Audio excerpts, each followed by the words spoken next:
Good evening. My name is Brian Haggerty. I'm the chair of the board for the El Paso Community College Board College District, and I'd like to let everyone know that would like to follow along at home on their internet. You can go to www.youtube.com/user/go-EPCC. Can you all stand and say the pledge of allegiance?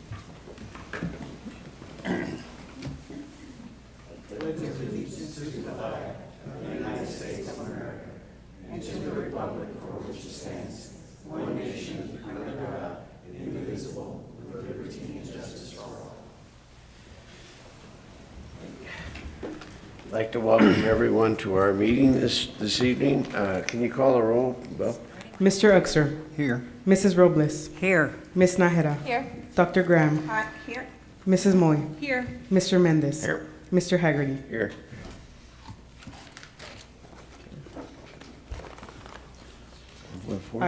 Item 1.4, approval of minutes. This includes June 25, 2025 regular Board of Trustees meeting minutes and July 30, 2025 regular Board of Trustees meeting minutes. Move to approve? Second. Any discussion? Call the question, Bill. Mr. Uxer. Aye. Mrs. Robles. Aye. Ms. Nájera. Aye. Dr. Graham. Aye. Mrs. Moy. Aye. Mr. Mendez. Aye. Mr. Haggerty. Aye. Again, I'd like to welcome all our guests and staff members. 1.6, Bill. Item 1.6, open forum. There is none. Section 1.7, presentations by individuals, groups, and organizations. Item 1.7.1, Mr. Matt Harris, Senior Vice President, Hilltop Securities Asset Management, LLC, will provide a presentation to the President and Board of Trustees regarding the Student Success Endowment Fund as required by the endowment resolution. This will also include item 1.8.1.1. Mr. Fernando Flores, Vice President and Chief Financial Officer, Finance and Administration, will provide an update on the Student Success Endowment Fund. Chair Haggerty and members of the board, I'd remind you this is the second year of operating under the resolution that the board passed for the Student Success Endowment. The staff has made adjustments to the resolution. The board has approved those adjustments. In addition, the Board of Trustees what they took, we implemented, and with the guidance of our investment advisor. And so the $30 million has now been invested. Mr. Harris, the Senior Vice President with Hilltop Securities, will be presenting a portion of the slides, but I'm going to ask Vice President Flores to begin. Please, Mr. Flores. Thank you, Dr. Serrata.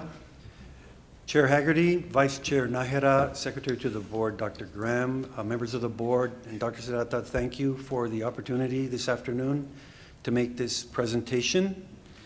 My name is Fernando Flores, Vice President of Finance and Administration. As Dr. Serrata mentioned, Mr. Matt Harris with Hilltop Securities Asset Management will present a portion later on of this presentation, in particular covering the investments that were made of the $30 million in August in compliance with the investment strategy as provided by our Board of Trustees. So the presentation this afternoon is in direct support of one of the resolution items that the board approved in August of 2023, which requires that at the first board meeting of the fiscal year of El Paso Community College, the Executive Committee shall annually prepare and present a budget and a report regarding the Student Success Endowment Fund to the President and the Board of Trustees. As the chair of the Executive Committee, I'm fulfilling that requirement on their behalf. So what you see on the screen is the agenda for this afternoon on the presentation. I'll go over the background and the major milestones, in particular for the new board members that were not part of developing the resolution that happened in 22-23 that the board developed to guide the spending of the $30 million in the endowment fund. We'll go over the compliance and the amended board resolution, in particular emphasizing those things that are required to be presented in your annual report. So you will see what is required, and then we'll talk about what we've done. The third bullet up there, we'll talk about the scholarships and the emergency fund awarding process, how financial aid has gone through selecting, advertising, and selecting the scholarship awardees. And then we'll talk a little bit about the emergency fund awarding process that is currently being developed. Then we'll look at the investment strategy as approved by the Board of Trustees in April of this year. That investment strategy was recommended by Hilltop Securities and then approved by the Executive Committee, then brought before the board for your approval. Then we'll talk about the annual report for fiscal year 24-25, and that'll be when Mr. Harris will jump in and look at the investments that were made in August. He'll go through in detail what was purchased, and he'll talk about some of the internal controls surrounding those purchases and how they agree with our Public Funds Investment Act and the guidance that you all have given us through the investment policy strategy, how what we purchased complies with the investment strategy.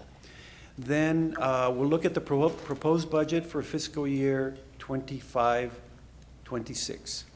So let's look at the background and major milestones surrounding the endowment fund. In May of 2021, a $30 million gift was made to the college from Mackenzie Scott and Dan Hewitt through the National Philanthropic Fund. So we received $30 million on May 6th of 2021.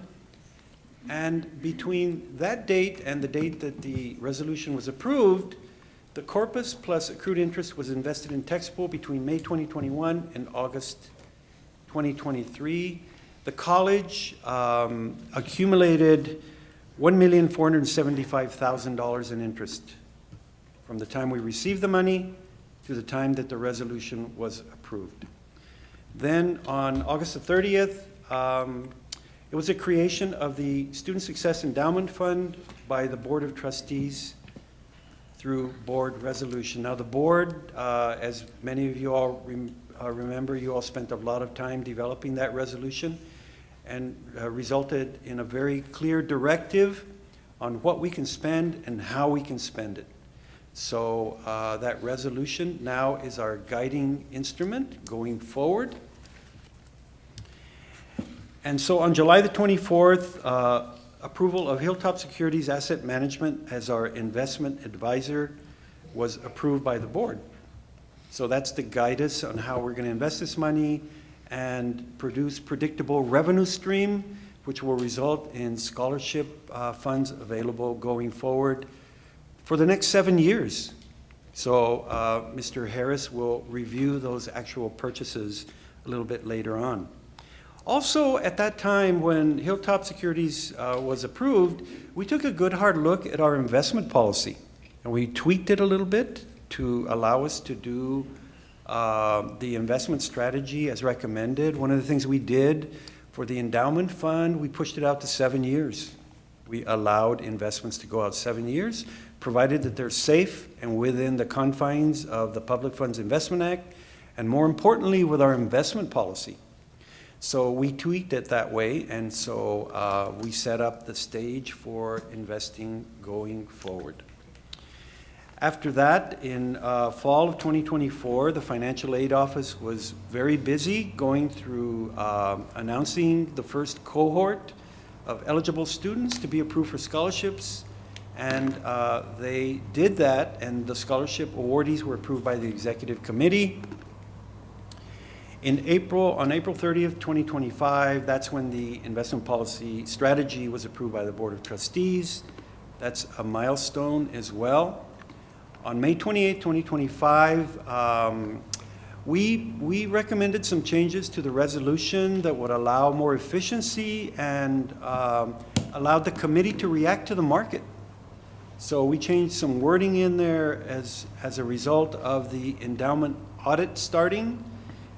We changed the use of the word, we changed the wording on interest may be allocated as opposed to used within the first year, which allowed us to carry interest forward for future years as we awarded scholarships. Also, we changed the wording to allow the executive committee, in particular the investment officers, to react to the market and make investments, as opposed to bringing back a recommendation, waiting a month for the board to approve a recommendation. So you all allowed us the flexibility with the caveat that we come back and report to you. So what we're doing now is we're coming back to report to you on what you allowed us to do through the resolution to make investments, with the caveat that we bring them back to you to share with you what we've done. So some of the changes that were made really allowed us to operate immediately and react to the market. And then on August the 27th, you all received the results of the external audit by Peña Briones McDaniel on the administration's compliance, the executive committee's compliance to the resolution parameters. So you all received the audit results from Peña Briones. And then on August 2025, implementation of the investment strategy by investment officers with laddered investments. We actually went out and purchased, beginning on August the 18th, the securities necessary to invest the $30 million corpus that we have on hand. So that's the background and some of the major milestones from 2021 through August 2025. There are a lot of other things that occurred within there, a lot of meetings by the committee, many other things that happened during that time, but these are the major items during that time period. So, let's see. So let's talk about the executive committee. So the executive committee was recommended by Dr. Serrata to the board, and the board approved the composition of the executive committee. So I am the chair of the executive committee, and Dr. Amaya is on there as well. So he brings expertise in the student area as well as in the financial aid area. So he serves as the vice chair of the executive committee. And then we have Ms. Josette Shaughnessy, advisor to the VP and secretary. She takes meticulous meeting minutes as usual. So wherever she is at the time in this world, she joins us through Teams and records the minutes and then documents that for us to understand what we suggested and what we're supposed to be doing. We have that documented. And then we have Ms. Ines Lopez, who serves a dual role.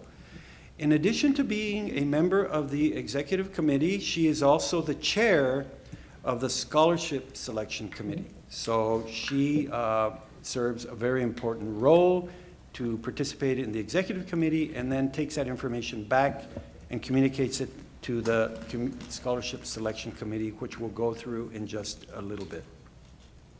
Then we have Dr. Carrie Moe, which also serves a very important role in there because she listens and then she markets and advertises for the steps that need to be advertised. In addition to that, she serves a very important role because she is also the college's chair of the Greater Texas Foundation Grant.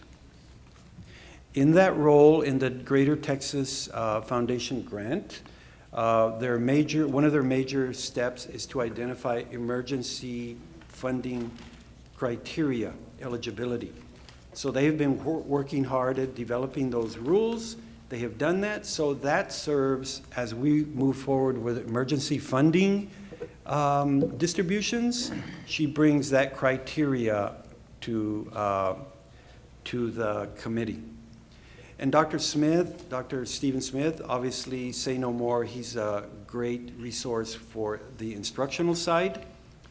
Everything instruction, he's the expert. And also he is very in tune with House Bill 8 reporting criteria, so he is able to identify populations that we may have missed and bring that expertise in the form of a discussion and contributions during the executive committee discussions. And then Ms. Ana Zuniga, everything finance. She contributes greatly with budgets and pro forma statements and allocations, so she keeps us well informed on anything finance.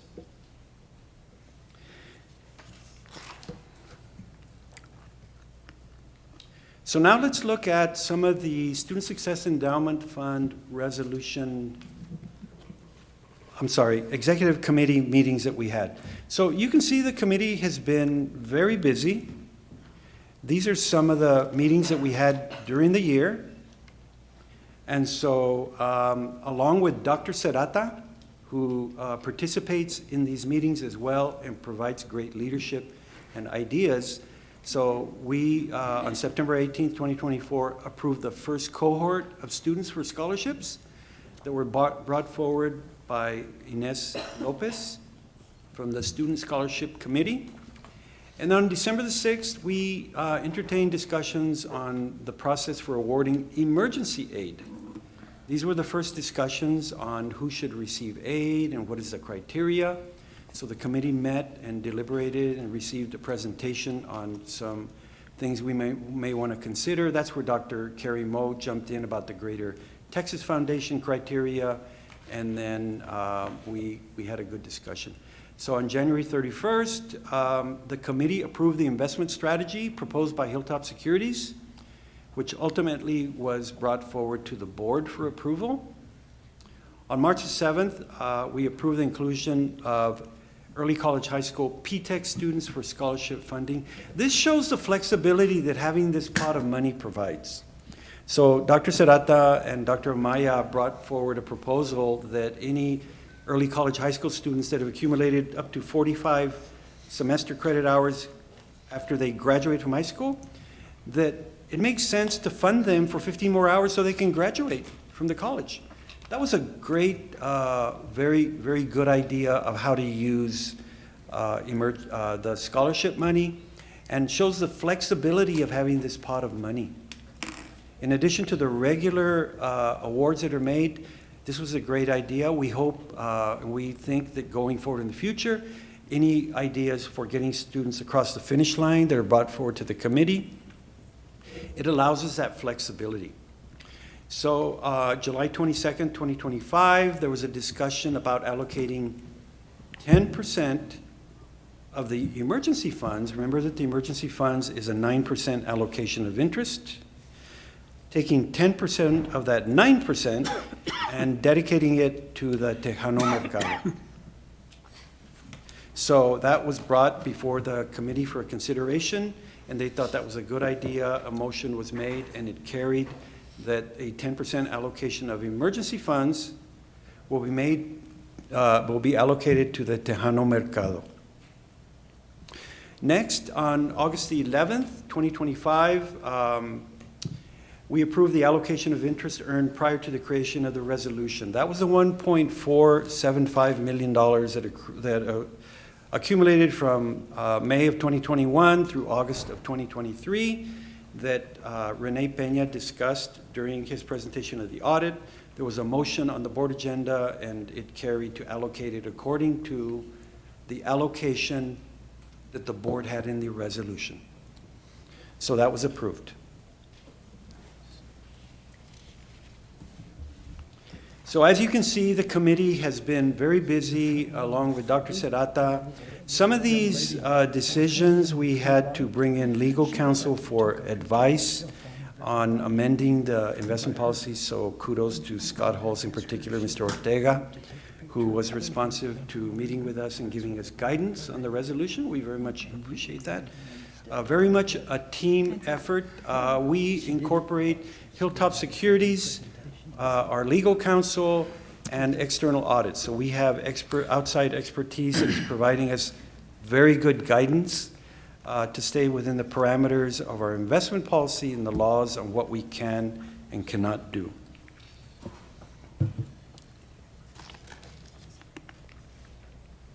So then we get to some of the resolution parameters that we have to comply with.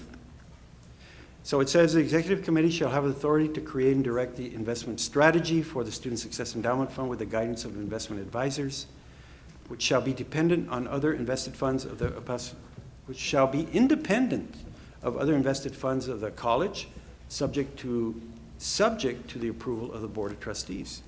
So we have to comply with your investment strategy that you all approved, is what this is saying. We can pull the trigger, but we have to comply with the investment policy that you all approved in April of 2025. That's the important takeaway from this. So investment strategy was presented by Hilltop Securities and approved by the Board of Trustees on April 30th, 2025. That has already occurred. Then the investment strategy was carried out in August of 2025. So the investment officers for the district, our comptroller, Ms. Gloria De Leon, and our AVP of Budget and Financial Services, Ms. Ana Zuniga, on August the 18th, they started investing, and by the end of August, they invested the entire $30 million, but we'll show you how that happened in a lot more detail shortly. In particular, Mr. Matt Harris, who is right there, will be presenting that for you in detail.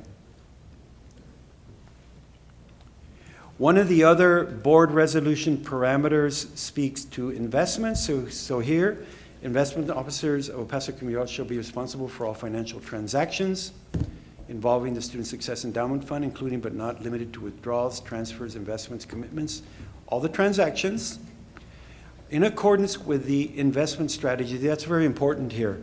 We have to comply with the investment strategy that you all approved on April 30th. We're not doing this blindly. We're doing this with the board's direction to us through the investment strategy, with a report to be provided to the executive committee at the end of each academic year.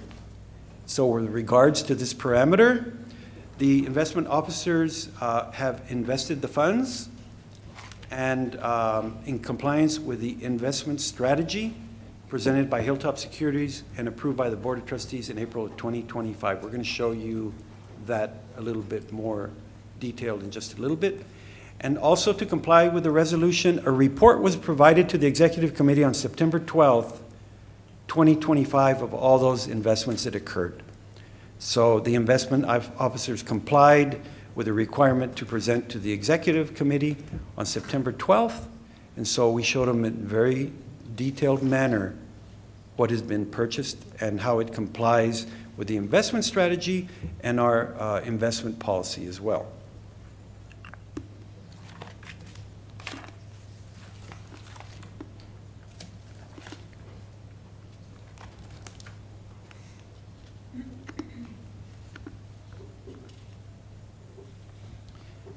I'd like to go back to,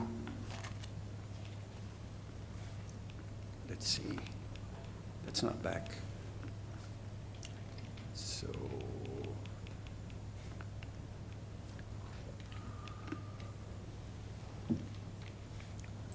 that does not conclude the presentation. That only,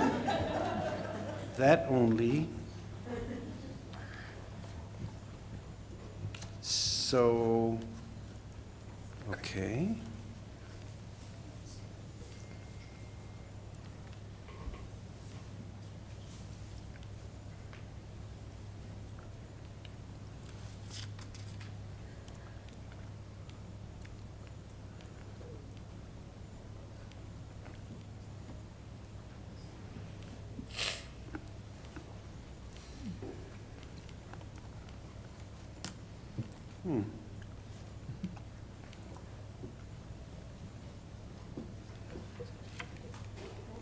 I'll get there eventually.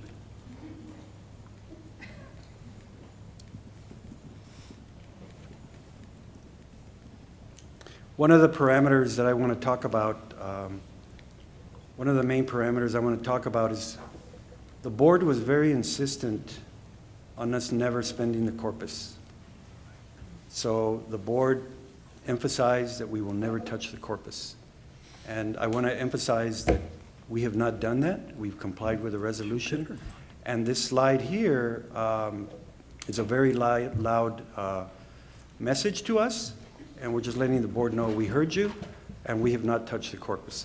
One of the other main requirements of the board resolution is that only interest can be spent, as a reminder, and that 90% of the interest accrued every year shall be used or allocated for scholarships at the discretion of the executive committee, and then 9% of interest accrued every fiscal year shall be used for emergency related needs, and 1% of the interest shall go every year, shall be allocated to the corpus.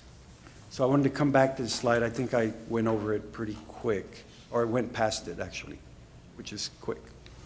So we talked about the committee, and then we talked about the committee meetings, and then we jumped to some of the resolution parameters. We talked about the investment strategy here, that we've already carried that out in August. And so we moved to who the investment officers are, and that a report was provided to the committee. So next, we come to another requirement of the resolution, which is what we're supposed to report to you.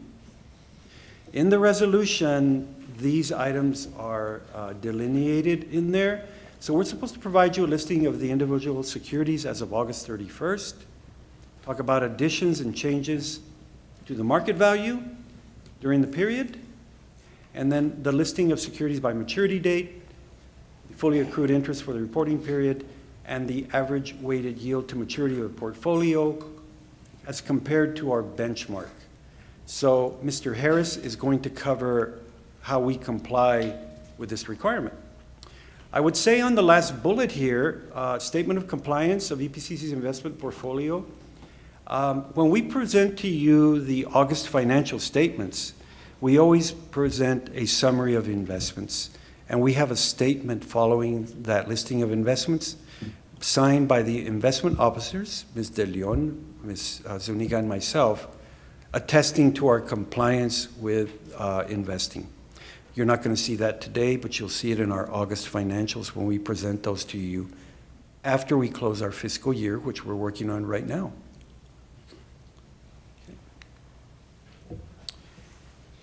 So then we're going to talk about now the Scholarship Selection Committee. So this committee is chaired by Ms. Lopez, who is also in the audience somewhere. Where are you, Ines? There you are. Ms. Lopez does a great job of chairing that committee. And so they do a lot of work to advertise, find recipients, and then cull through the information and make sure that those students comply with the program criteria. So let's talk about that for a little bit. So in July 2025, to beef up the area and provide good support to make sure we're monitoring awardees as they are awarded, and then in subsequent semesters that they comply. So they submitted a request for additional help in that area, and thanks to the board, that was approved. I believe that they are still filling that position. They're working on filling that position, but that's going to help monitor and award funds that are made available through the endowment fund. On July 29th, 2025, they opened up the online application for students to apply, and then Dr. Mo did marketing for that. In addition, flyers were created, and they went to social media and texted messages to students. A lot of work was done there. So that was opened on the 29th. It closed on August the 29th, 1 month later. The application process closed. In August, a determination of enrollment and eligibility was performed through an automated process to determine who was going to be awarded. Then also in August, they notified the committee of the opening of the 25-26 application process and received approval from the committee to proceed with awards via email. They identified 714 student applications that were received, and of those, they found, after reviewing them, that only 196 met the eligibility criteria, and those were awarded.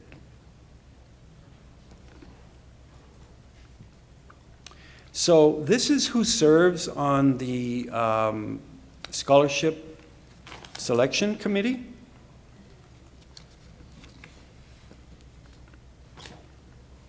Ms. Ines Lopez is the chair of that committee, and as I said, she also serves on the executive committee. And we have Michael Telamantes, Director of Recruitment, Mr. Blaine Primizic, AVP President, Vice President and Workforce of Continuing Education, Shannon Valles, Philosophy Professor, Adriana Flores Vallaverde, Counselor, and Ms. Mirela Pacias, Early Alert Academic Advisor. So they have a pretty good representation of the college and people that are familiar with students represented here. We have faculty, we have administration, and we have recruiting. So we have a very good composition of that committee. And so this is the eligibility criteria that committee has to use to select awardees. So the Student Success Endowment Scholarship is open to students who have completed the admissions process at EPCC and are eligible for in-state tuition. Students complete the FAFSA and TASFA each year and must complete the verification process. The Student Success Endowment Scholarship will cover 8 hours in-state tuition and mandatory fees per semester for up to 6 consecutive semesters. So it's built that way to encourage graduation and to encourage persistence over a 2-year period. So any students are responsible for any additional costs. Students must continually be enrolled in each fall and spring semester to remain eligible. And summer is optional but recommended to facilitate completion of the degree plan. Students must maintain satisfactory academic progress as determined by the Financial Aid Office at the end of each semester to maintain the scholarship. This generally means maintaining a minimum GPA of 2.0 and passing a minimum of 67% of hours attempted. These are all the things the committee has to review, financial aid has to review, so it's a lot of work that they have to do. In addition, the Student Success Endowment Scholarship will only pay for classes included in the program of study. This is very important here because if they take classes outside of there, they don't fund it through the scholarship. Students are responsible for the cost of classes that are not part of their selected program of study. The scholarship will pay for non-credit workforce programs offered through continuing education that lead to a technical certification, such as healthcare programs, for a maximum scholarship equivalent to the cost of 8 semester credit hours. This is an important role that AVP Primizic plays in serving on the committee because he's the expert on these kinds of things, so he can provide guidance to the selection committee. So that was a very good appointment for him to serve on this committee, well thought out. The Student Success Endowment Scholarship will not pay for 3P charges, books, course materials, supplies, or uniforms. This is something else that the financial aid area has to monitor. Students are required to give EPCC permission to send notifications and messages related to Student Success Endowment Scholarship.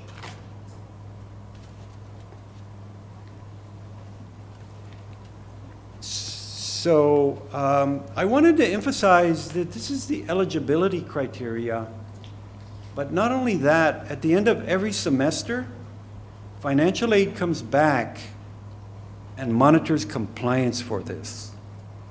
So I emphasize that because you're going to see that they identify eligible students, but as the semesters go by, that number goes down. Because financial aid is identifying maybe some that drop beneath the 2.0 grade point level, that took courses outside of their major, that didn't take continuous fall and spring attendance. So that's a lot of work that financial aid has to do to come back and monitor compliance with awarding these funds.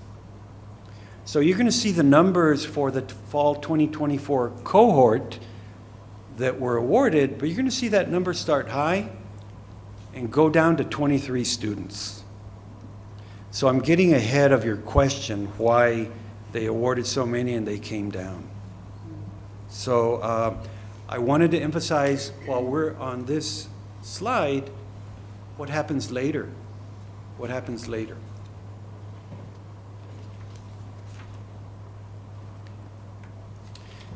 So here we go. For the FY24 cohort, they awarded 134 students in the fall, and then in the spring, there were 77 students remained after they analyzed the fall number of students. And so by the fall of 2025, only 23 students remained in that first cohort. So in addition, 11 dual credit students were awarded in the summer of 2025. That is that extra initiative that Dr. Serrata and Dr. Amaya identified for P-TECH students, showing the flexibility of funding. In addition to the regular scholarships, they identified another population that made really good sense to bring across the finish line. And by bringing them across the finish line, the college gets extra funding because if they graduate, we get funding for those that graduate. For those that complete so many hours, we get funding for that. So that was really a very good move to do that. So now we look at the FY25 cohort. So here you see that during this last application period, they've identified 714 applications that were received, and then 121 Pell eligible students, which met all eligibility criteria and are enrolled for fall of 2025. In addition, 75 students that had the FAFSA but were not eligible for Pell, so they identified those eligible for this program. And 17 students ineligible with no FAFSA on file, 92 ineligible due to unsatisfactory academic progress. A total of 196 students were awarded $1,088 for the fall semester. So just keep in mind that going forward, that number is going to go down. So as we look at the budget at the very end, we've segregated funds to cover all of these, but those funds we segregated, we won't need all of them because this number, through experience, through what happened in FY24, we know that that number is going to go down.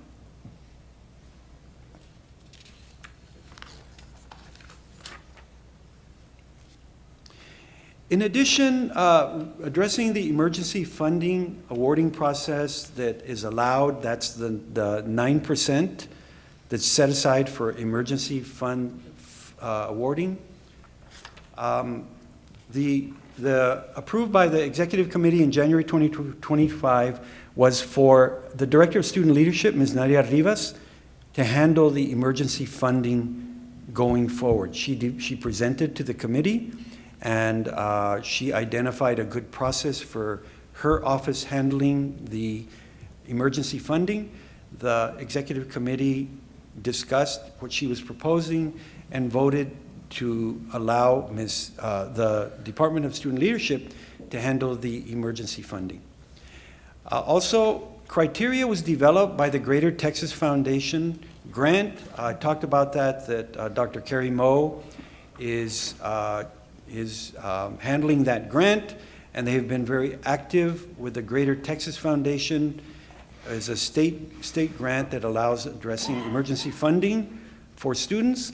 So we're taking the criteria that's been developed by the Texas Foundation Grant Committee, and we're going to use that to award emergency aid to EPCC students. So in addition, a request was made for emergency funds to be allocated to the Tejano Mercado. 10% of the annual emergency funding to go to the Tejano Mercado. And since it's helping students that are also in need, that was approved by the Executive Committee on July 22nd, 2025. And so there currently is a website available for students to view the emergency aid that is available from the Student Success Fund.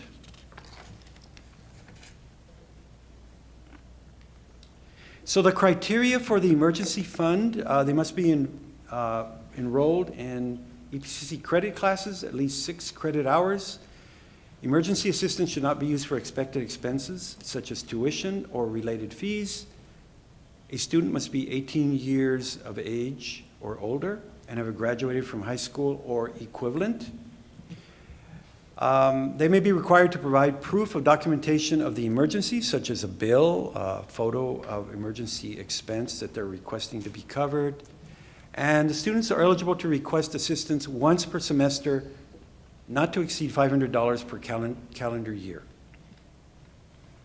Priority will be given to first-time student requests.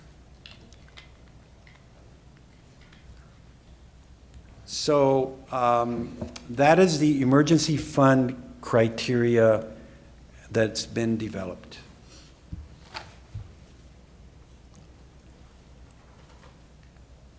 So I'm going to jump to the investment strategy that was approved by the board in April. So this is the investment strategy that talks about how the $30 million in corpus will be invested, and also points out that funds must be kept liquid in investment pools to address immediate scholarship needs. So as we look at this, you look at the first bullet. It talks about the position of the endowment portfolio to generate approximately $1.3 million in annual assistance. So you're going to see later the projected revenue as a result of the investments. Those projected revenues for the fixed investments, along with what we have in tax pool, we expect to meet the $1.3 million in annual assistance. The second bullet, we will retain $1.5 million. Well, we have $4 million right now in the second bullet in investment pools. We have $4 million at the moment. We have more than what the investment strategy calls for. Recall that we did this back in April 30th of 2025. Interest rates were different at that time. So though this projection here of $1.3 million was based upon the economic conditions back on April 30th. At that time, it would have generated $1.3 million in fixed investments. The market has changed to now, as we well know, the Fed has cut rates, right?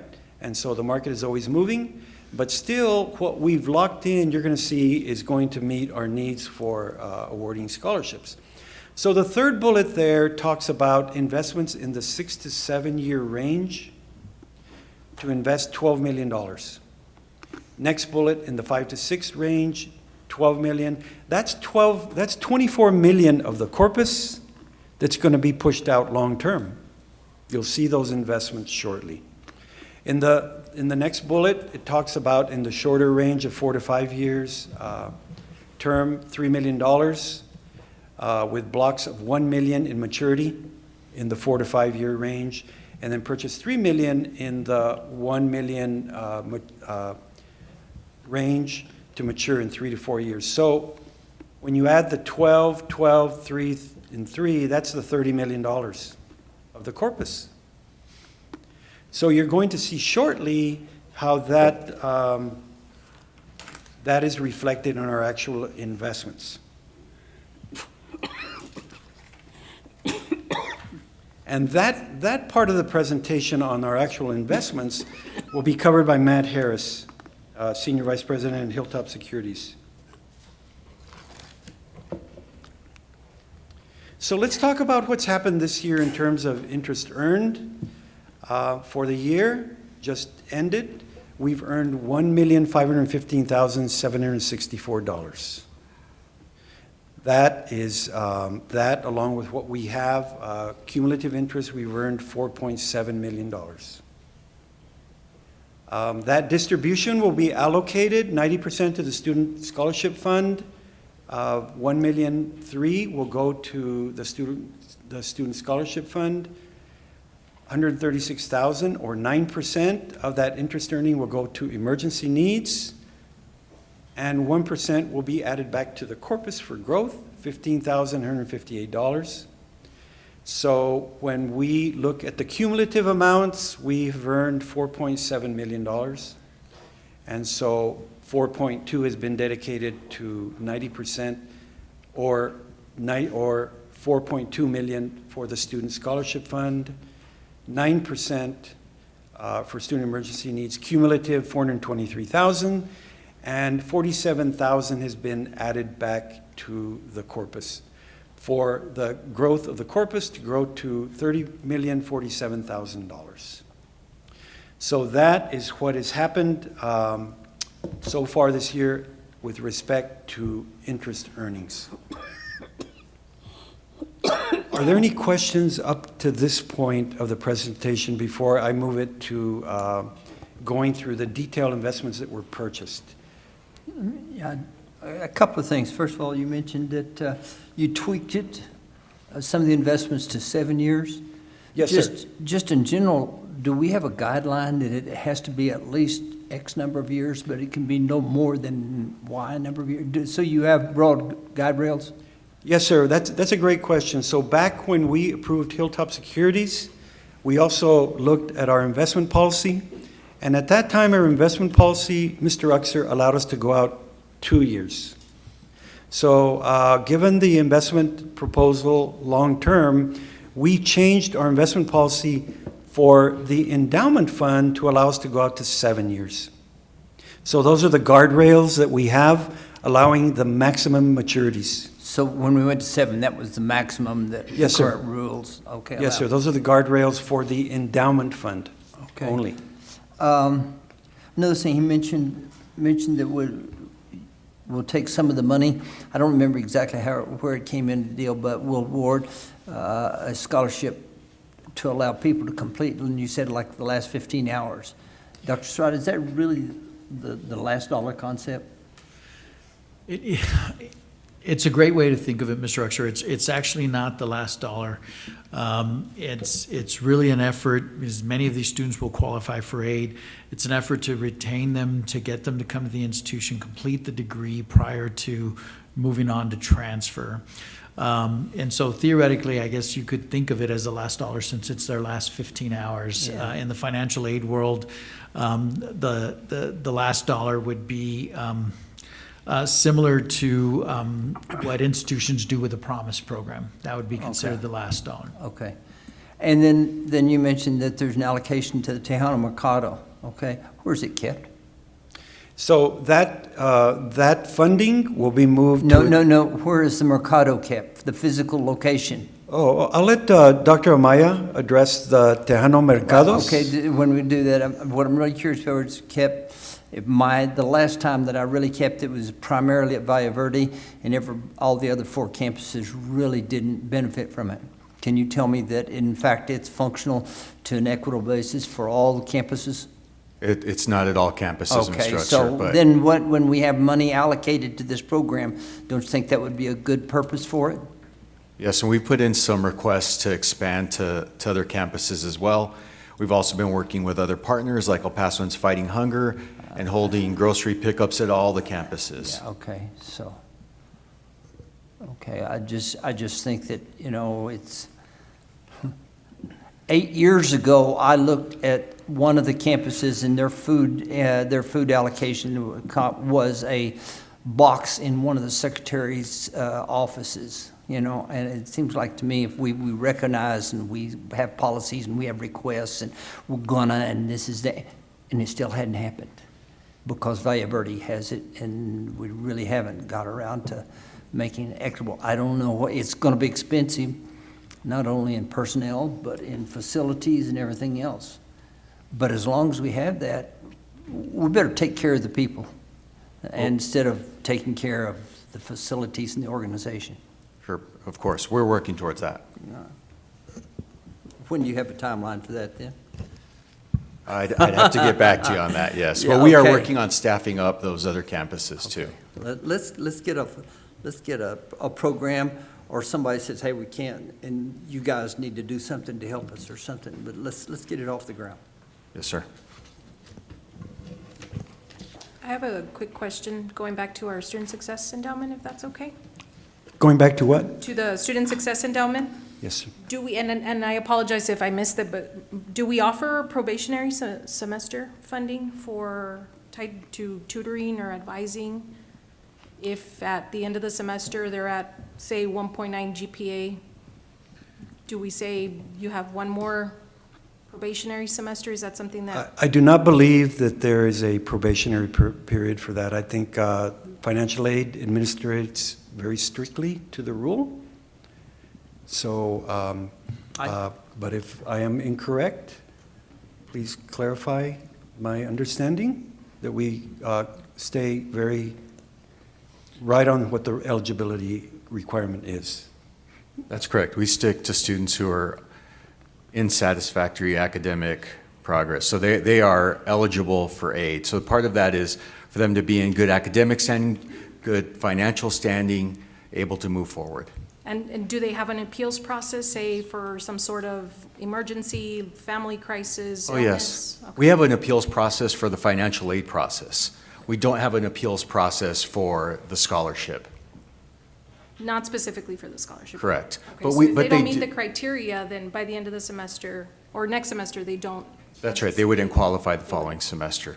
And they are able to, if they fall out of compliance, because they've all applied for FAFSA and say they're getting some aid, they're able to appeal that decision the following semester.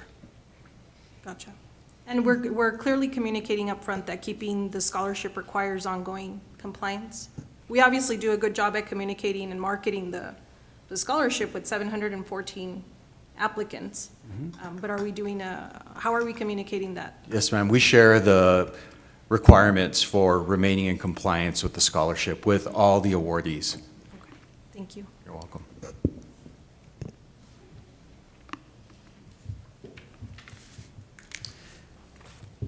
So next, I'd like to introduce Mr. Matt Harris. He's Senior Vice President with Hilltop Securities Asset Management.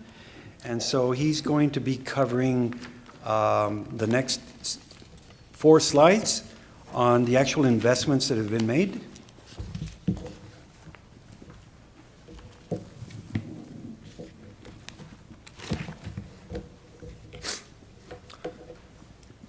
Thank you, Mr. Flores, and excuse me.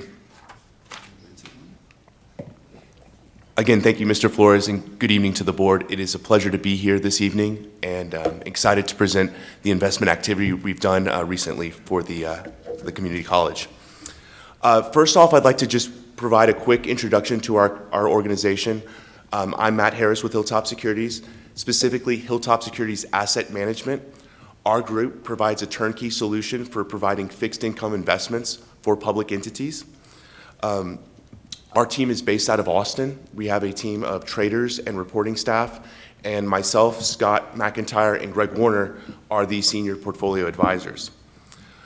I'd like to talk briefly about the Fed. As we know, the Federal Reserve controls short-term interest rates, specifically the Federal Open Market Committee. What we're seeing right now is the path of lower interest rates, and the Fed is in a challenging situation. The Federal Reserve has a dual mandate. What that means is they need to be mindful of inflation, of course, as well as the employment, the labor market. And what we've seen recently is that inflation has indeed picked up recently, and the job market is weakening. So that creates a challenging backdrop for the Fed, but they have opted to lower interest rates recently, and expectations are for more interest rate cuts into this year and into the coming years. They will remain data dependent, so they'll be looking at measures such as inflation, employment, and the overall growth of the economy going forward. The bond market agrees with this outlook, and they're pricing in further cuts, which I'll talk about more in a moment. Our underlying strategy right now, given the face of lower interest rates, is to extend and lock in yield. We have a concept called duration when we think about the investment portfolio, and that's what we're doing right now. We're trying to lock in yield in the face of falling interest rates. Okay, let's look at the investments we've made recently. This is going to be a maturity distribution. What you'll see here is a graph illustrating day one, which is going to be our overnight investments. That's going to be in the local government investment pools. Then you'll see the second bucket is going to be years 2 and 3. Third is going to be 3 through 5. And the last bucket will be investments made beyond 5 years. You can see the breakout in par value. That's the principal amount invested in those particular maturity buckets. And you'll also see the book value, which is in relation to the trading aspect to where we buy those securities. We're not really going to focus on market value. When we buy these securities, we're buying them in a hold to maturity outlook, but we are going to report and understand what that means when it comes to interest rates and that dynamic. Of course, yield is important. The current portfolio yield we have here is 3.95%. You'll see that on the far right-hand side. And then we have days to maturity, which is the duration of the portfolio. This, you can see we've extended those cash flows to lock in those yields, again, in the face of falling interest rates. Here's a more detailed breakdown of the securities we purchased. Each day, we're going out and looking into the market and buying these treasury securities. You'll notice there's different colors here. These are simply notifying us what maturity buckets we just previewed a moment ago. So the yellow is going to be the short time bucket between the 2 to 3 years. Then we, of course, have the 3 to 5, the 5, and beyond. You can see these are mostly treasury securities. That's what we believe is the best relative value given this investment strategy. Each day we go out and look at other securities, and the risk-reward relationship was not sufficient to make those investments.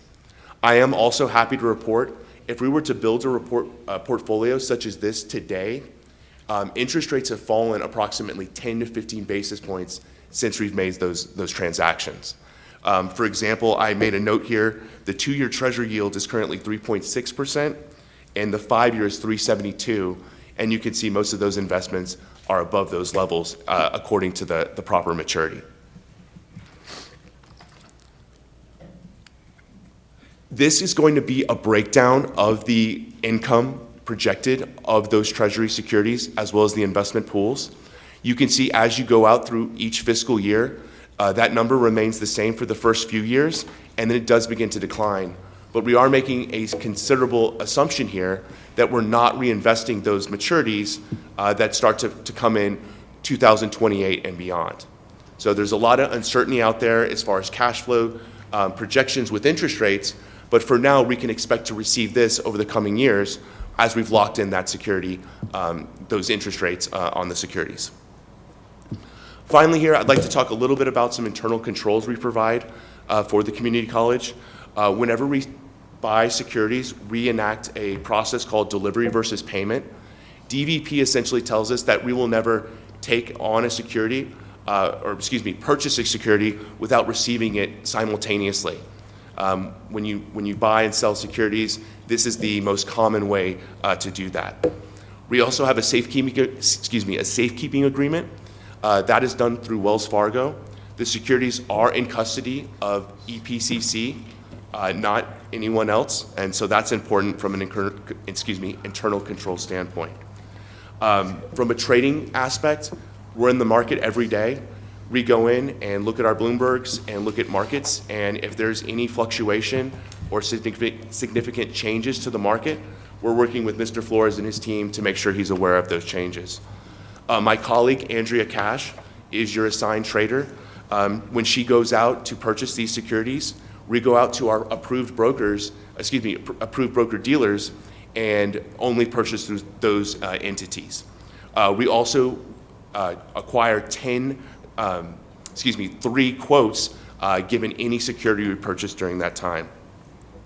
I'd also like to address this is a non-discretionary relationship. What that means is when we are making these transactions, these are being done to the discretion of Mr. Flores. Any transaction we suggest or recommend has to be approved by the community college before that's done. We also, as I mentioned, have a approved broker-dealer list. This is available at any point in time you'd like to see that, and we often update that, and we'll look at our policy and different parameters associated with those broker-dealers. Those trades are processed all throughout Wells Fargo, so we have reporting as well as compliant and regulatory matters taken care of to that regard. And then finally, when we invest, we're really thinking about safety, liquidity, and yield for these securities, and that's why we purchase treasury securities, and we've come up with the investment strategy we've done recently. So with that concludes my section of the presentation, and with that, I'll hand it back over to Mr. Flores, unless there's any questions, which I'd be happy to take. Yes, sir. Real quick, understand that our corpus is 30 million, correct? Yes, sir. Okay, so if I look at this last slide, the cumulative amount, that represents the corpus, does it not? This is the interest income off of the corpus, the funds. The cumulative amount, then, The cumulative amount includes the liquidity of 4.3 million in addition to the 30 million corpus. If you're looking at. okay, well, that doesn't even add up to 30 million. That Well, cumulative amount. It adds up to more than 30. It adds up to 34 million. If you look in the par value column, the grand total on the blue row says summary 34,388,809.10. Okay, fine. Let's go back to one other one then. Can you go back to the first slide? Yes, sir. Looking at this, the bar chart, yeah, it looks to me that you have from day one, and I understand years 2 through years 5, so that's a 2 to 7 type frame we were talking about, but you have day one. Is there something, do we have something that has investment of less than 2 years on here? I mean, or do I not understand this chart? You're correct, Mr. Uxer. The groupings of 2 to 3 years, 3 to 5, and years 5 plus, those are 3 groupings.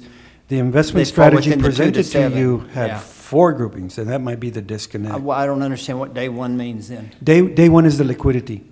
So Okay. that is what we fund scholarships with, and that's the accumulated interest income that we have. Yes, sir, and I'll address that as well. You can see on the detailed security breakdown, the securities, treasuries, as I mentioned, and at the top, you'll see the Tex Pool and Tex Prime accounts. These are local government investment pools, money market mutual funds, basically, with low-cost structures. And currently, they're offering a yield of 4.30 on this report, but that interest rate has fallen to approximately 4.15 with the Fed. Yeah, okay, can you go to the last slide, please? Yes, sir. Okay, Mr. Flores, back one, please. Mr. Flores, would you provide me with a copy of that slide, please? Absolutely. Thank you. Thank you, sir.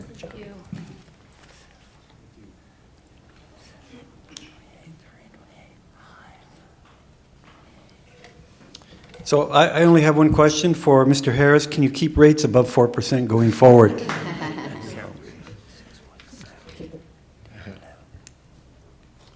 So then we get to the budget that is proposed for fiscal year 25-26. And here you see a little bit of a roll forward from the current year, rolling forward projections to next year, which become the basis for the budget. So what we see here is that we're starting the year with a fund balance of $34.4 million. We expect to earn $1,289,740 in revenue projected. And so now we look at the uses, which are the expenditures. And so we are projecting that for the current cohort for FY24, we're going to need $75,072 to fund the FY24 cohort. Those are the 23 students that we talked about. And so as we come down under scholarships cohort 2, FY25-26 for the 196 students, that has a value projected of $639,744, funding them at $1,088 for 8 credit hours. So if all of those students go through the semesters and complete for a 2-year period, that's how much we will spend. But that is going to be very unlikely, as financial aid does eligibility reviews at the end of each semester. But we have to plan for the instance where they go all the way through, so we can set aside the money for that. And so the second year of funding the cohort number 2 will have the same cost if that same population completes the second year. All told, for cohort number 2, we project $1,279,488 that we need to set aside to cover that cohort. So we talked about setting aside funding for the Tejano Mercado. This is only an estimate of $15,000. We don't know what that requirement is going to be yet. That is only an estimate that we have in here. And then for emergency assistance, that is an estimate as well, $70,000 that we project might be needed for emergency assistance. All told, expenditures total is projected at $1,439,560. So when we subtract the projected expenditures of $1.4 million from projected revenues of $1.2 million, we show a decline of $149,820. But we have shown what happens with the students as they go through the semesters, not meeting eligibility, and for one reason or other, they're going to fall off. We feel very comfortable with that revenue projection, given that the investments that were made by the district are going to be held to maturity. We're going to receive that funding for the first year of $1,136,000 because we don't plan to cash any investments. We're going to hold to maturity. And so we feel confident in the $1,136,000 estimate. The $153,000 for the tax pool, well, that depends on the economy, what the Fed does. They're signaling one more 25 basis point cut, but who knows what happens. The economy reacts to the world, and we don't know what that's going to do, but we project $153,490. All told, with this scenario, we project a decrease of $149,000, resulting in an ending fund balance at the end of this coming year of $34,320,307. That is the projected budget for the Student Success Endowment Fund. Are there any questions related to the budget that we project? Good job.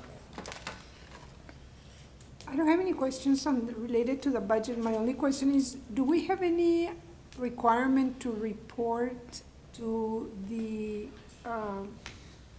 to anybody else other than this board? Like to Yes. the funding entity? We do. We have, so one of the consequences of changing our investment method, we have typically done local government investment pools, tax pool. That's the category, local government investment. We have typically done those kind of investment pools for investments. Those investment pools have a weighted average maturity of about 45 to 60 days. They're very short term. When you look at the composition of their portfolio, they're basically money market accounts. We show those as cash on our financial statements when the auditors do that. Now, because we're doing long-term investments, there's two GASBs that come into play for us.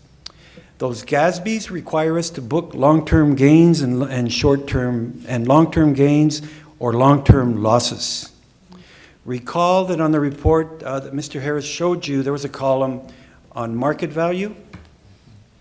Their system, these investments are in a system called Clearwater, which our general accounting now populates. So that database shows us the market value. At the end of our accounting period, we're going to see what the market value of these investments are. So if we're showing a gain, we're going to have to book a gain to our financial statements now. It is a book entry only, because as we've mentioned several times, we hold to maturity. We're not going to cash anything, because then you run the risk of a gain or a loss. But if there's a loss, a paper loss at the end of our fiscal year, we book a paper loss only. So that is a requirement of two GASBs that now we have to comply with, GASB 71 and GASB 32, that talk about fair value recording, I forgot the last word, valuation measurement. So we're going to have to comply with the GASBs on our financial statements, Dr. Graham. But there isn't any other reporting that we do. We also have a requirement to report to the state auditor's office at the end of each fiscal year. There's an investment report that we do to the state auditor, right, Anna? And we have that requirement to report to the state auditor. Any other investment reporting, the only other reporting that we're mandated to do is to you all via this report every year. We'll bring it back, we'll report to you what happened. That is a mandate from our board. And those are the three things that I can think of. Ana, is there anything else that I missed? I got the thumbs up, so sounds like something. Thank you, sir. You're welcome. Great job, thank you.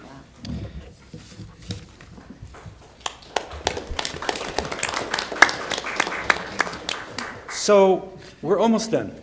We're almost done. Unless you stop me, Mr. Haggerty. Now, go ahead, go ahead. Show me we're gonna make more money. We are. So objectives going forward, we're going to continue monitoring the investment strategy with the advice from Hilltop Securities. They're going to look at market. They're going to see if our investment strategy still is applicable. They brought one forward for the board. If they see that we need to change our investment strategy, we will bring it back to the board, explain it, discuss it, and present it to you before we change anything. We're going to complete another audit for next year with Mr. Peña, so we're going to do an agreement for that. We're going to monitor the progress of the FY25 cohort. Financial aid has a lot of work to do in that regard, but they do a great job with monitoring that. And then we're going to refine the scholarship awarding process further in preparation for 26-27. We're going to implement the emergency funding awarding process after hiring a manager, the student leadership area led by Ms. Nadia Rivas, who I saw in the audience as well. There she is going to take over the emergency funding process. Well, they're still hiring a manager, so it hasn't moved to that area yet. We're going to refine our revenue projections, considering the reinvestment of maturities. So when an investment matures in 3 years, it's going to go back into earning interest. We didn't factor that, Mr. Haggerty, in here, so that's going to be more revenue. That's the answer to your more revenue. But we're learning as we go. We're going to refine our projections going forward. This is the first cut we take at this process. So we're going to continue to refine that. And then we're going to continue to strategize on other potential scholarship recipient populations. You saw where Dr. Serrata and Dr. Maya targeted the group of dual credit students that were close to the finish line.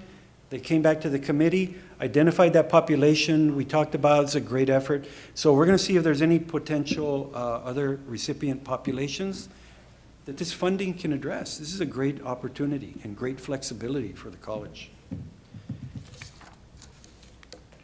So on behalf of the executive committee and Dr. Serrata and Mr. Harris, I would like to thank you for your attention. And if you have no further questions, as Josette would say, I'll bid you adieu, I guess. Give my best. Thank you.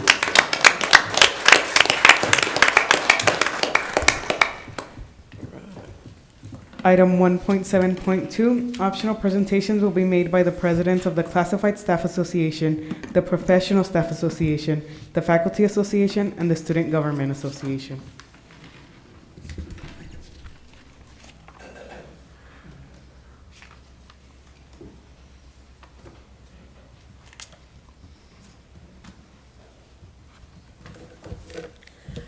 Good afternoon, Board of Trustees, Dr. Serrata, Cabinet members, President, and cyber audience. On behalf of the Professional Staff Association, I would like to extend our sincere appreciation to the Board and Dr. Serrata for the recent approval of the 3% salary increasement and the 6% salary table adjustment. These adjustments and the salary increases are a great value and will provide meaningful support to the employees navigating current financial challenges. I am also pleased to introduce our newly elected 2025-27 PSA officers. Officers present, please stand when your name is called. Treasurer Laura Lopez, Senior Accountant.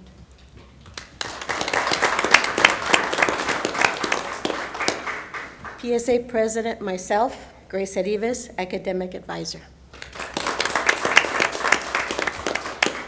I would like to also name the current 2024-25 officers whose term will end September of 2026.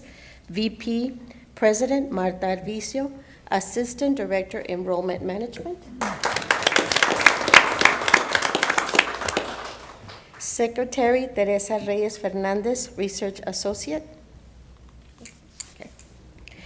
I would like to also thank the PSA members who participated in the election process and who took time to cast their votes. Thank you, and thank you for your time.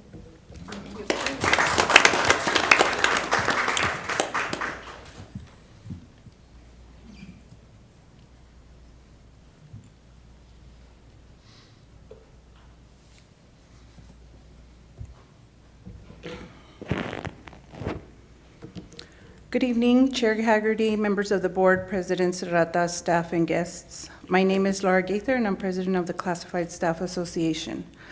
I'd like to share a few updates and upcoming events with you. Starting this month, we'll be holding a general meeting each month on the last Friday of each month with the days subject to change depending on officers' schedules. Be sure to check community announcements for updates and details. All administration, staff, and faculty are invited to attend and participate. Our first general meeting will take place at the ASC, where Officer Hector Padilla will be presenting on the evacuation procedure. His insights will be instrumental in helping us keep our campuses safe and prepared. Our annual turkey drive is scheduled for Monday, November 24th. Throughout the month of November, donations can be made with any CSA officer at any campus. Only on the 24th, we will accept frozen turkeys, and they must be dropped off by 10 a.m. at each campus. We're proud to be partnering with 3 nonprofit organizations, which we will officially announce in October. We're excited to announce that the Classified Staff Association Christmas Dance will be held on a Saturday, December 13th at the El Paso Municipal Police Officers Association, Lanahan Hall. More information will follow in the upcoming months. Only 100 tickets will be available. Tickets will be selling for $20 each at all campus cashiers. We're hoping for a full house, so grab your tickets early as soon as they are available and help us make this a joyful celebration to remember. We will be announcing all classified staff association events through the community announcements, so keep an eye out for the updates. Thank you so much for your time.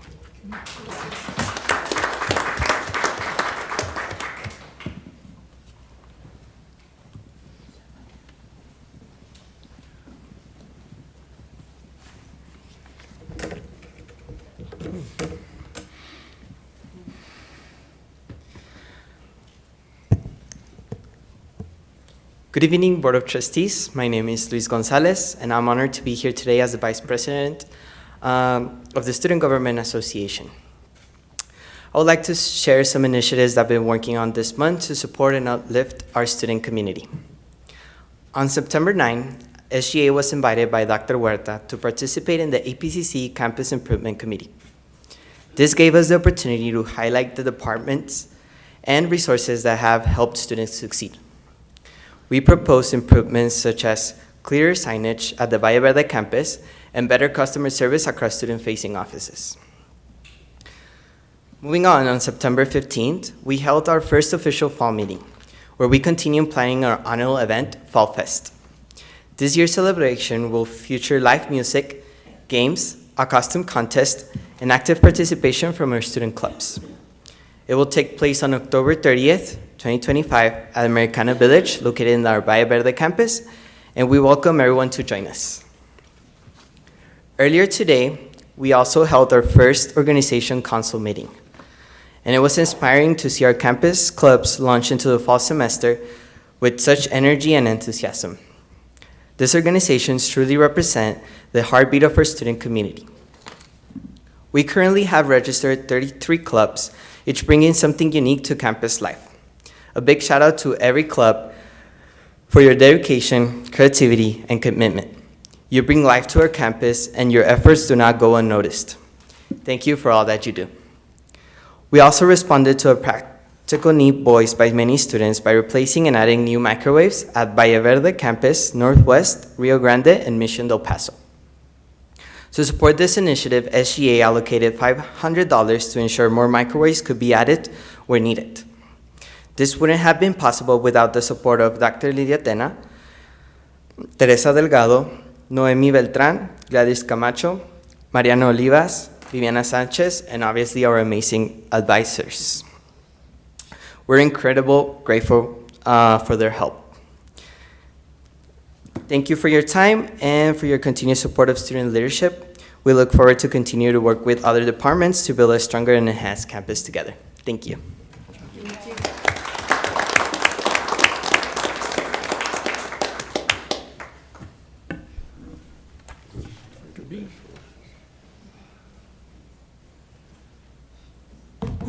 Hi, everybody. Welcome, members of the board, Mr. President, vice presidents, deans, everybody else. We believe that we have the SB 37 mandated faculty senate ready to go.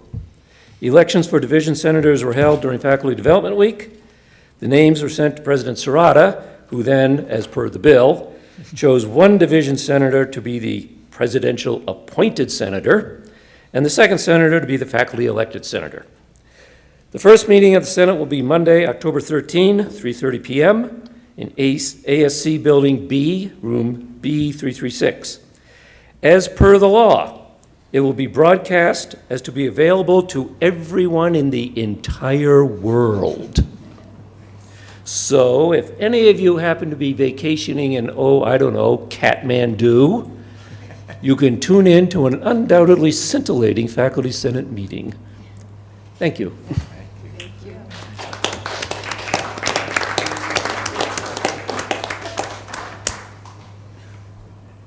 Section 1.8, Communications. Item 1.8.1, Discussion and Review regarding data, statistics, policies, and general information related to El Paso Community College by the Board of Trustees.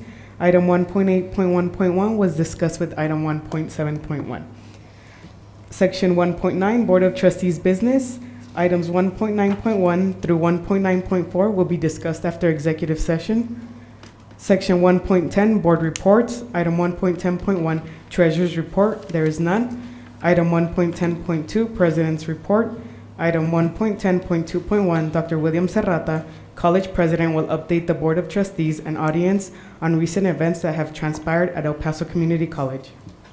Good evening, Chair Haggerty, members of the board. To kick off the fall 2025 semester, EPCC hosted the third annual Teal Bash at the Valle Verde campus on the 29th of August. It was a high-energy event that welcomed students with music, games, food, and club showcases. Dr. Carlos Amaya and I had the pleasure of welcoming our students to a new academic year, encouraging them to fully engage in campus life and take advantage of all EPCC has to offer, both inside and outside of the classroom. I'd like to thank the new student orientation team, student leadership, and campus life, our QEP team, and the dedicated team of staff and volunteers for their dedication and efforts in hosting a great event. I'd also like to thank Dr. Graham and Mr. Mendez, as well as their spouses, for joining us and representing the board. I'd like to congratulate Chrysalis, which has been awarded the 2024 Realm, our Recognizing Excellence in Art and Literary Magazines Excellence Award by the National Council of Teachers of English. EPCC was one of 125 Realm first-class recipients, following 421 entries that were received. The Realm publicly recognizes excellent literary magazines produced by students with the support of their faculty and is designed to encourage all schools to develop literary magazines that celebrate the art and craft of writing. Congratulations on this special recognition and great work impacting the students that we serve. The Language Institute continues to build community and language skills through its lunch and chat sessions every Tuesday and Thursday, where students practice English while discussing current topics and learning about EPCC and the community. On September 13th, the Institute participated in the Father and Son Conference at Eastlake High School, engaging with about 75 students and their fathers. Today, the Institute celebrates its 10th annual Language Institute Day at Americana Village, with students honoring their heritage by raising their country's flags and wearing traditional attire. I'm happy to share that Jorge Gomez, Yasmin Ramirez, and Margie Nelson Rodriguez, tenured English faculty members, have been selected as a faculty fellowship team for the prestigious Great Questions Foundation. This marks the first time EPCC faculty have earned this honor. The fellowship is highly competitive. 26 teams of 75 community college faculty members applied this year, with only 6 teams selected nationally. Over the next 2 years, our EPCC fellows will work alongside a national cohort of community college faculty to explore innovative pedagogical practices and redesign curriculum, aiming to elevate the humanities and increase student engagement in general education courses. As a part of this opportunity, the team will also be eligible to apply for curriculum redesign grants of up to $50,000, funding that could directly strengthen and enhance EPCC's English courses. This achievement not only highlights the dedication of our faculty, but also positions EPCC as a leader in advancing the humanities in community colleges across the nation. I'm pleased to report that Recruitment Services recently hosted the 4th annual EPCC Expo at the Mission del Paso campus, welcoming counselors and advisors from Region 19 schools. The full-day event was designed to strengthen partnerships with local educators, providing them with an in-depth look at EPCC's programs, services, and student support initiatives. Presentations were provided from admissions and registrars, financial aid, recruitment services, campus life, and some biology faculty who showcased the Mission del Paso campus garden and apiary. A big thank you to Mr. Michael Talamantes, Director of Recruitment Services, Dr. La Chica Chavez, and their teams for hosting a successful event. Special thanks to Dr. Amaya, Mr. Marco Fernandez, and Coach Hinojosa for their dedication to bringing the esports program to the college. The college will now compete nationally through the National Junior College Athletic Association esports, joining over 200 institutions in organized video game competitions. The New Tejanos esports team will begin competing this fall under interim coach Adan Lara, who brings a strong background in academics and competitive gaming. On September 11th, the college honored the lives lost during the 2001 attacks with a remembrance ceremony at the Valle Verde campus. The event held at 9:59 a.m. near the Architecture Building marked the fall of the first tower and invited students, faculty, staff, and community members to pause and reflect. The ceremony was organized by the Veterans Resource Center and our Student Veterans of America chapter, and featured heartfelt remarks from student veterans, staff, and a moment of silence to honor the significance of the day. Special thanks to Mr. Carl Dwyer, our VRC director, and Ms. Crystal Martinez, the SVA chapter president, for their leadership in creating a space to reflect on the past while honoring the service and sacrifice of veterans past and present. The VRC also hosted a new student orientation the same day for military-affiliated students and an SVA chapter meeting, continuing their work in supporting and guiding our veteran student community. On September 18th, the college had a professional development day, which we hold every fall, which, as well as spring, and gives our team a chance to learn new skills, share ideas, and find better ways to support our students. Following the morning session, I had the honor of presenting the State of the College address in the auditorium, where we reflected on key accomplishments from the past year and unveiled our 2025 through 2029 strategic plan. A big thank you to all the EPCC leaders across the district for encouraging your teams to get involved and for hosting great sessions district-wide.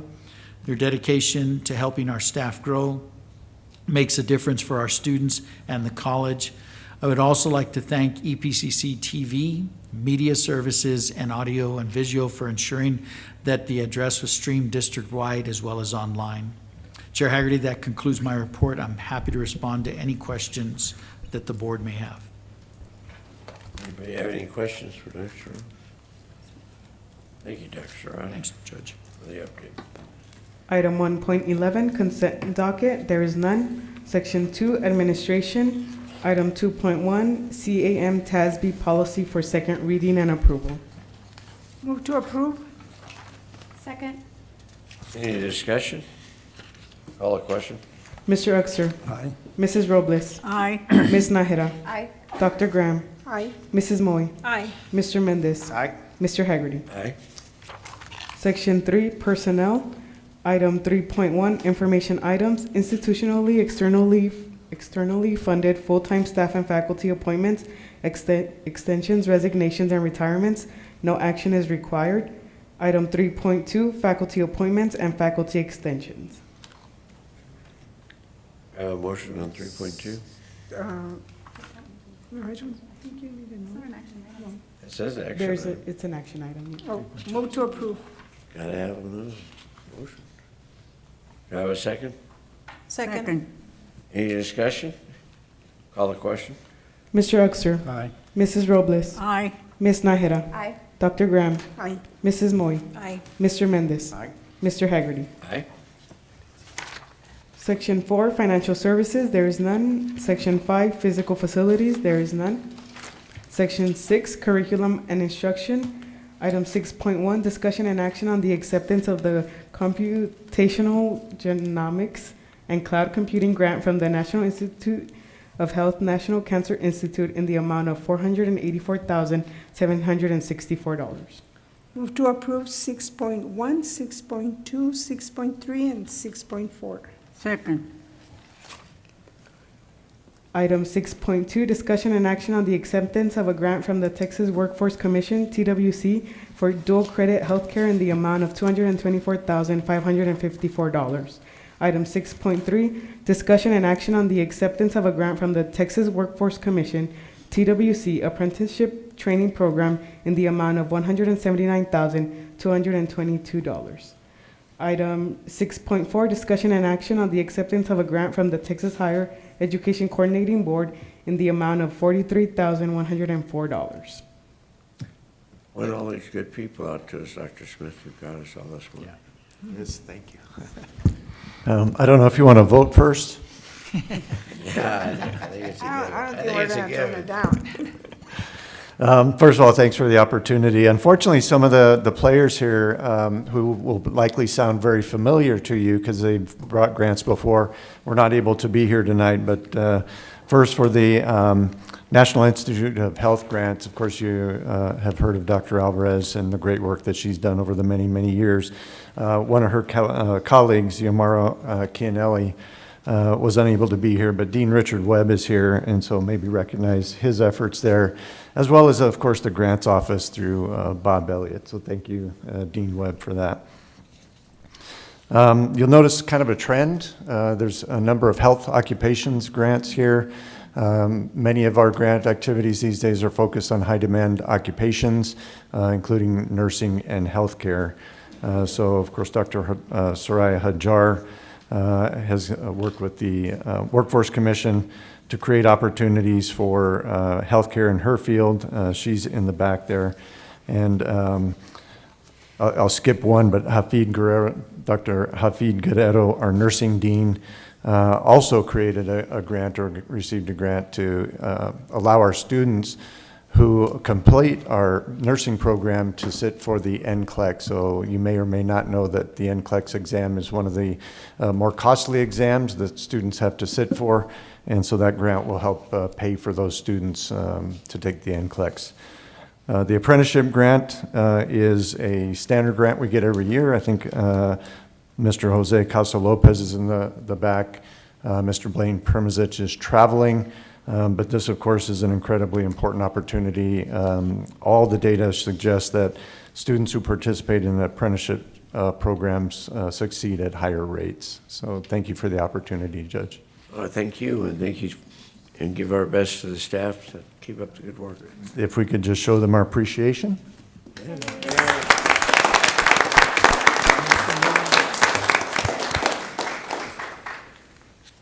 Call the question, Bill. We're going Mr. to ask, do we have the opportunity to ask questions before we vote? Sure, we can ask okay. questions. 6.1. Okay, we have a grant of $484,000. I guess looks like it's spread over 3 years. Okay, so 3 years, yes, sir. Okay, is this for curriculum development or is it for instruction? Is it both?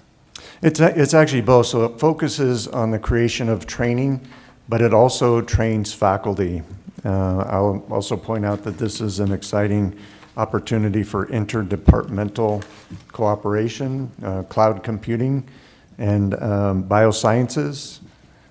It's my understanding cloud computing has nothing to do with meteorology. Okay. If I understand, did I read in this that there'll be a cooperative with UTEP? Correct. Okay, so have we got the organization, who's the lead agency or who's responsible, or do we have co-bosses, or how does that work? There are co-PIs on this. Okay. Yeah. And so they'll work together on implementation and all the way across the board? Correct, Okay. sir. Okay. And I guess, I don't understand why full-timers and part-timers get different fringe benefits, but I will let it go. I figure that we've talked about enough money there, so.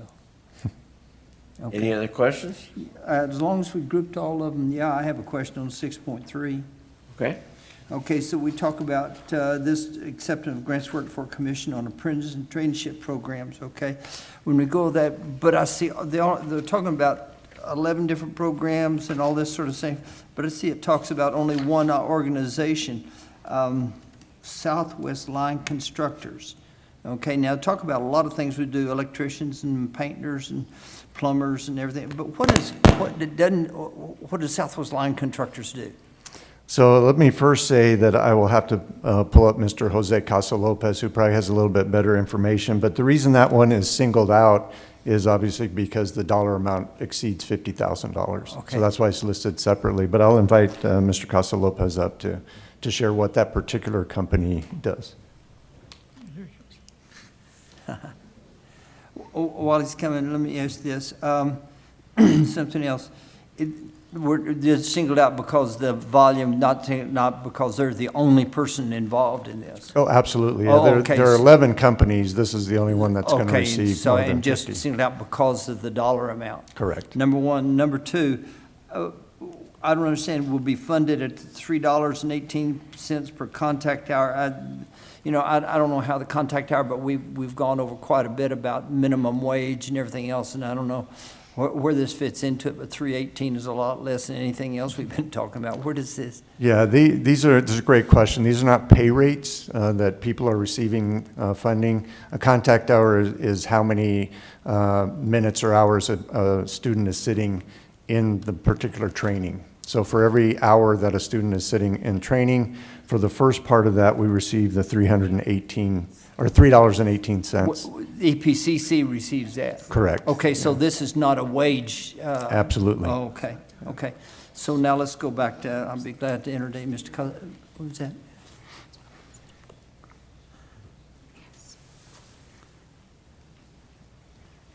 Good afternoon. Hi. What was your question? I'm sorry, sir. Let's go, what was it? What does Southwest Line What- Constructor do? What would that particular organization do? They do the line construction for the electric company, they're like Oh, okay, subcontractors. so this. So they get training, safety training. Oh, okay, so this is essentially an electrician's. Yes, sir. Okay.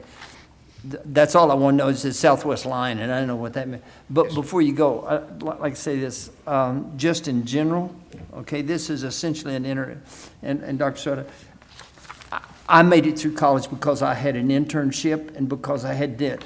And I cannot overstate the value of internship. It gives you the opportunity to have the money. You actually become more aware of what money really means to you instead of what mom and dad cover you. It gives you a sense of responsibility. But more importantly, it gives you something to find out what you don't want to know. If you think that being an electrician is really great and you go out and all of a sudden you grab a hot wire on your second day on the job, you decide maybe you'd rather be a plumber than an electrician, But it is great, and it gives you the internship program gives the people the opportunity to say, hey, this is really what I want to do, and then you can go and you can use it. People that are hiring can tell if you want to be there or if you're there because you have to be. But if you say, hey, I'd like to have this job because I've done this work somewhere as an intern, that gives you a tremendous, I've been there, been the recipient of it, and I think that's something like this is is worth all the money that's going into it. And these apprentices are already working in the industry, they're getting paid. That's great. Yes, sir. That's great. So they've got beer money. Yes, sir. We didn't say that. Any Okay. other questions? Call the question, Bill. Mr. Uxer, Aye. Mrs. Robles, Aye. Ms. Nahida, Aye. Dr. Graham, Aye. Mrs. Moy, Aye. Mr. Mendez, Aye. Mr. Haggerty. Aye. Item 6.5, discussion and action on the acceptance of a Thank you, grant from the Communities Foundation of Texas in the amount of $25,000. Move to approve? Second. Any discussion? Yes. What does this mean? Technology Early College High School, P-TECH, this is the P-TECH, but is this one just for P-TECH in general? Is this a P-TECH slush fund? We can't use the word slush fund. Is this a general funding for P-TECH, or is this devoted to one particular institution, one particular function? Yeah, this is a grant that supports all of our P-TECHs, and it's Okay. really kind of a technical support grant to provide more clear business and workforce training and pathways for our P-TECH students. So do we have the funds, and all the different P-TECHs will say establish a need for it, and then there's a discussion? I mean, there's $25,000. Do you split, 2,000 to every P-TECH, or? This is really for the Office of Dual Credit and Early College High School to Okay. work with the P-TECHs to support Okay. enhanced training So this is programs. this back office work for all the? Pretty much, yes, sir. Okay, okay, that's good. Any other questions? Call the question, Bill. Mr. Uxer, Aye. Mrs. Robles, Aye. Ms. Nahida, Aye. Dr. Graham, Aye. Mrs. Moy, Aye. Mr. Mendez, Aye. Mr. Haggerty. Aye. Item 6.6, discussion and action on the acceptance of a grant from the Texas Library and Archives Foundation, Inc. in the amount of $10,000. Move to approve? Second. Any discussion? Yes. Okay, this is the Laura Bush type library, but we have, who's responsible for that? And who is, who needs to fund the insurance program, the liability out of it? I mean, we don't talk, but all of a sudden there really is a potential liability, and, administration and. I'll ask Dr. Smith to begin, and then I'm happy to So, chat. so to answer the first part of your question, Dr. Paula Mitchell oversees all of the libraries district-wide. Our head librarian at that campus is Miss Lauralee Ambrose. Okay. And she's probably the one instrumental in acquiring the grants, which I understand we're in our 20-year time frame for getting this particular grant. Yeah, so essentially, is it our library, or functionally, are we cooperative, or how does that work? Yeah, it's our library. Originally, it's a partnership with the city. They provide some library activities as well, but it's our library. We hire the folks. They're our employees. We periodically do receive money from the city for those activities. But this particular grant is not related to that. That's more to provide library resources Yeah, and okay. activities for No, students. I was just wondering, who's really responsible, and who makes the decisions down It's how the to spend college. the money? Yeah, the college does. Oh, okay. We put their name on it. Okay. Yes, sir. Any other questions? Call the question, Bill. Mr. Uxer, Aye. Mrs. Robles, Aye. Ms. Nahida, Aye. Dr. Graham, Aye. Mrs. Moy, Aye. Mr. Mendez, Aye. Mr. Haggerty. Aye. Item 6.7, discussion and action on the approval of the new Accounting Technician Occupational Skills Award, OSA. Move to approve 6.7, 6.8, and 6.9? A second? Second. Go ahead and read the others, Bill. Item 6.8, discussion and action on the approval of the new Automotive Maintenance Technician Occupational Skills Award, OSA. Item 6.9, discussion and action on the approval of the new Basic Peace Officer Level 1 certificate. Any discussion? Yes. Okay. 6.7, to approve new occupational skill award for accounting as required by the Texas Higher Education Coordinating Board. So what we're doing is we're requesting from Higher Education Board in Austin to approve this particular designation? So, Mr. Uxer, for every new program that gets created, we bring it to the Board of Trustees. There's also approvals through the coordinating board and potentially other areas like Department of Labor and SAC-COC if it's of an appropriate length. So are we adding classes, we adding restrictions, we adding something, or are we just aggregating some administrative items and then, so we can call it, if you complete courses this, this, and this, then you get this award because we've met some requirement from somebody else? So House Bill 8 of the 2023 legislative session allowed us to create shorter-term training programs. That was a significant aspect of that bill. And so most of the, actually all of the programs that are being presented here consist of subsets of currently offered programs. So we have an accounting degree, two-year degree. We're taking a subset of those and creating this occupational achievement award in accounting technician. Okay, so in other words, we're just looking to an aggregate set of classes and say, wait a minute, this then qualifies for something. Can you then apply that same concept of 6.8, the Technician Occupational Skills Award? Is that the same thing? That's exactly the same thing, sir. Okay. The only caveat I'd add, Mr. Uxer, is that we work with employers to identify these based on need of the employer. What we've done at the college, Dr. Smith and his team at my direction, is we will only offer OSAs that will provide a living wage. We're not going to offer OSAs, Occupational Skills Award, just to recoup the funding from the state. We want to make sure that it's going to be viable as far as an employment credential, so that the student can earn at least a living wage while they're continuing their education. So there's some sort of administrative cost that you allocate to this, but it's something that we'll recoup. It's not out of our budget. It is within the budget.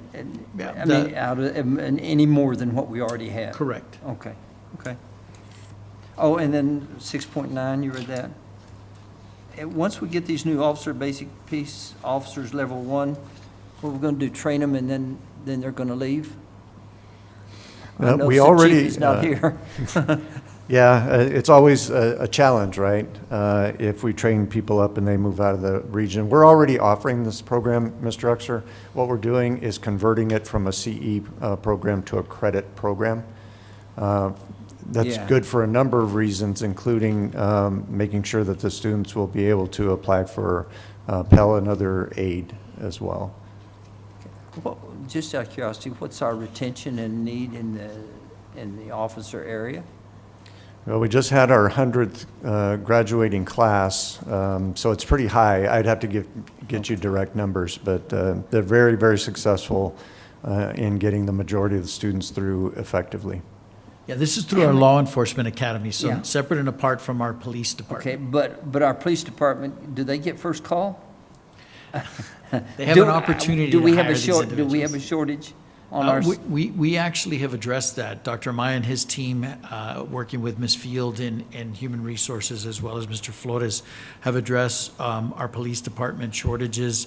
We've made adjustments. I believe that we're in good standing right now. Dr. Maya, if you have anything to add, please. Sure, we're always working to hire more officers, but I will tell you that across the region, there's a shortage of police officers. We had a career fair that Career and Transfer Services held today, and we saw the Sheriff's Department there, EPISD Police, El Paso Police, federal agencies, and I talked to all of them, and they're all sharing those same challenges. So they're looking at our students that are graduating from the Law Enforcement Training Academy. They were there as well. Okay, I was just going to say with the current change in administrative priorities, are we losing anybody to other agencies, Homeland Security, Border Patrol, ICE, any other agent? Are we subject to being, if we develop somebody that's good and they say, okay, here's what we can do for you federally? Yeah, we do, Mr. Uxer, and it's hard, the federal agencies, you've heard some of those bonuses and the salaries. Some of the local agencies shared those same frustrations today when I met with them. Follow the money. Any other questions? No. Call the question, Bill. Mr. Uxer. Aye. Mrs. Robles. Aye. Ms. Nájera. Aye. Dr. Graham. Aye. Mrs. Moy. Aye. Mr. Mendez. Aye. Mr. Haggerty. Aye. Item 6.10, discussion and action on the approval of the restated and amended Tornillo Early College High School interlocal agreement. Move to approve 6.10 and 6.11. Second. Item 6.11, discussion and action on the approval of the Isleta Independent School District, El Paso County Community College District, and Texas Tech University Health Science Center at El Paso interlocal agreement. Any discussion? Yeah, I have a question. This with Tornillo, does it involve significant changes, or are we just change the language, or does it have specific delineation of authority or responsibility? How come it needs to be restated? Yeah, they renew every 3 years or so, Mr. Uxer. There are some changes.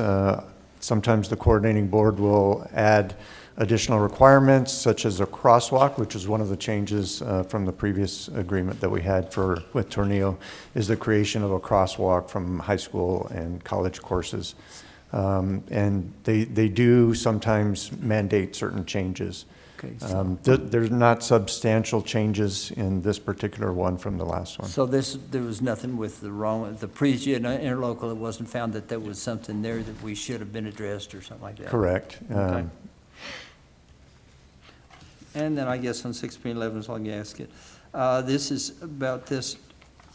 What is our success with the nurses out dual credit? Is that having the same positive effect as, say, just the general nursing program? I mean, it's doing well from what I understand. Let me put it that way, but is it?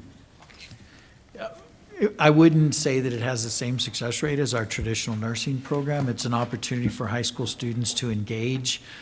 We have had, to my recollection, I recall a young lady who had completed the program at 19, went on to Texas Tech to earn her BSN and was enrolled in an MSN program quickly. But please, Dr. Smith.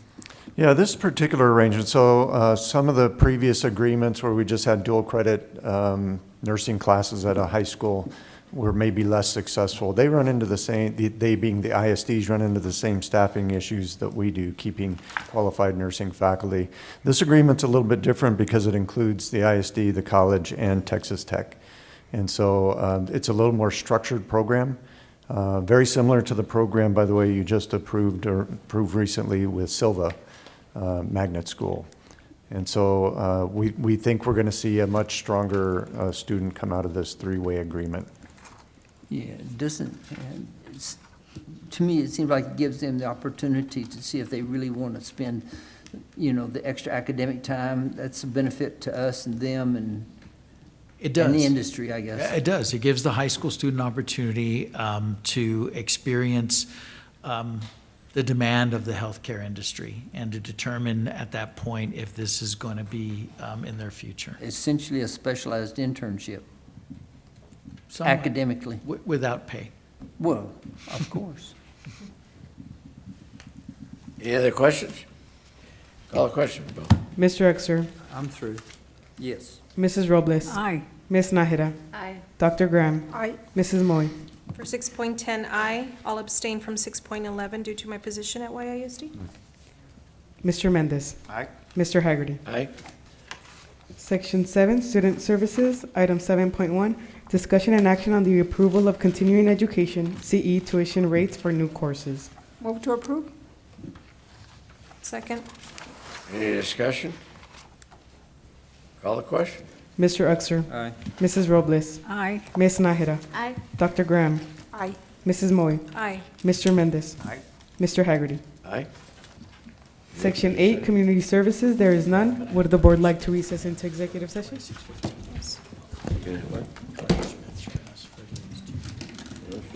Item 1.3, Executive and Closed Session. The Board of Trustees may conduct an executive or closed session pursuant to Chapter 551 of the Texas Government Code for one or more of the following reasons.